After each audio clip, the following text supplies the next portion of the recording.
একটু খেয়াল করে শুনেন। যতই নামাজ কালাম পড়েন না কেন, কিছু কিছু নারীকে আল্লাহ তাআলা জাহান্নামে নিক্ষেপ করবে, শুধুমাত্র তাদের মুখের দু একটা খারাপ কথার জন্য। যে মেয়ে মজা করে হলেও একবার তার স্বামীকে বলে ফেলেছে, আমি তোমার সংসারে কোনোদিন সুখ পাইনি, আমি তোমার সংসারে কোনোদিন শান্তি পাইনি, নবীজি সাল্লাল্লাহু আলাইহি ওয়াসাল্লাম বলেছে তার আমলগুলো একদম বরবাদ হয়ে যায় এবং আল্লাহ তাআলা তার ঠিকানা জাহান্নাম করে দেয়। তাই আমার বিবাহিত বোনেরা, জাহান্নামে যেতে না চাইলে আপনার মুখটা কন্ট্রোল করুন। স্বামীর নাফরমানি করে জাহান্নামের বাসিন্দা বানাবেন না নিজেকে। একটু খেয়াল করে শুনেন। যতই নামাজ কালাম পড়েন না কেন, কিছু কিছু নারীকে আল্লাহ তাআলা জাহান্নামে নিক্ষেপ করবে, শুধুমাত্র তাদের মুখের দু একটা খারাপ কথার জন্য।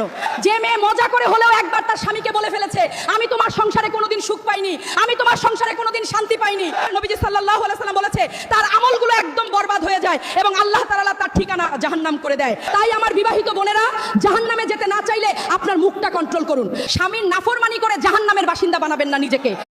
একটু খেয়াল করে শুনেন। যতই নামাজ কালাম পড়েন না কেন, কিছু কিছু নারীকে আল্লাহ তাআলা জাহান্নামে নিক্ষেপ করবে, শুধুমাত্র তাদের মুখের দু একটা খারাপ কথার জন্য।